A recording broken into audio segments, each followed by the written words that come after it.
त्रेता के अंत तक वो तुम्हें खेती करने की जरूरत ही नहीं थी। राजा जनक ने पहली बार ही हल जोता था धरती पर। ओहो। तब तो सीता निकली थी ना हल से। वाह। हाँ जी। राजा जनक ने धरती पर पहली बार हल जोता था। कल कोई वो पहले फल फ्रूट खाते थे, उसको ये खाने पीने की जरूरत नहीं ना। और समझ में समझ रहा हूँ बाबूजी, बहुत गजब की बात है ये। हाँ तो उससे पहले तो फल फ्रूट खाते थे। पब्लिक भी बहुत कम होती थी, इतनी पब्लिक नहीं होती। सारी धरती पर मुश्किल से 100-150 करोड़ 50-60 करोड़ होते थे। हाँ। और उनके पास मन की गति तांत्रिक शक्तियां थी। मानसिक शक्ति, मानसिक शक्ति भी थी और तांत्रिक शक्ति भी थी। देवी देवताओं के पास भी पावर था। ओके। वायु देवता के पास पावर था, इसलिए कहीं भी साइक्लोन नहीं आता था। आज वायु देवता मनुष्य बन गया है, इसलिए वायु जो है आउट ऑफ कंट्रोल है। इसलिए अपनी मर्जी से चल रहा है। ऐसे देवता जल देवता नहीं तो अभी कैसे चल रहा है? ऑटोमेटिक चल रहा है या ऐसे ही चल रहा है? अभी तो बनी है ना, 5 तत्वों की दुनिया बनी है जी।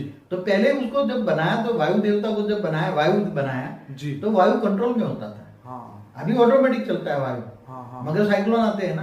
अब साइंस वाले वो जो प्रूफ देते हैं कि यहाँ गर्मी ज्यादा है वहाँ ठंडी है तो साइक्लोन बनता है सब। जी जी। तो आउट ऑफ कंट्रोल है वायु देवता। पहले कंट्रोल था वायु देवता का। जी नहीं, ये बात का तो प्रूफ कृष्णावतार में भी था कि जैसे इंद्रदेव गुस्से हो गए और बहुत पानी बरसाया, उनकी पूजा नहीं की, उनका यज्ञ में नहीं बैठे।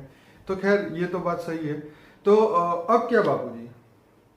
नहीं मगर पूरा समझना पड़ेगा ना। अब जब आत्मा ही तमो प्रधान हो गई, पांचों तत्व धीरे धीरे जब सतो प्रधान वाइब्रेशन होता है, आत्मा में सतो प्रधान होती है जी, तो उसकी सोच वाइब्रेशन, उसकी सोच से वाइब्रेशन बनता है, वायुमंडल बनता है। जी जी। तो सोच और वाइब्रेशन अच्छे होते थे, पॉजिटिव होते थे जी। तो सारी धरती पर पॉजिटिव राज होता था जी।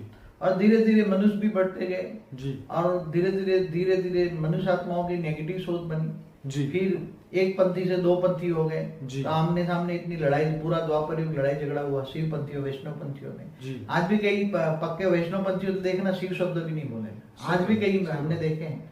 जी। तो ऐसे आज भी कट्टरपंथी हैं। जी जी जी। तो मैं एक बात बताऊं, जब ब्रह्मा विष्णु शंकर जो त्रिदेव है, जो पूरे ब्रह्मांड को चलाने वाले हैं जी, वही आपस में इतने लड़ते थे। तीनों देवता इतने लड़ते थे, उनको देखकर भी पब्लिक ही लड़ेगी ना। ये तो कई बार ऐसा हमें ये शास्त्रों में जब कहानियां ये सब सुनते हैं तो हमें लगता है कि आपस में अंडरस्टैंडिंग नहीं है तो लोगों का क्या भला करेंगे। हाँ तो ब्रह्मा विष्णु शंकर जिनको 3 देवताओं को ब्रह्मांड चलाने के लिए निमित्त बनाया गया, तो जो निमित्त बनाने वाली आत्माएं हैं, देवता हैं, वही देवता ही लड़ते थे। तो फिर मनुष्य नहीं फॉलो किसको करेंगे? देवताओं को करेंगे ना।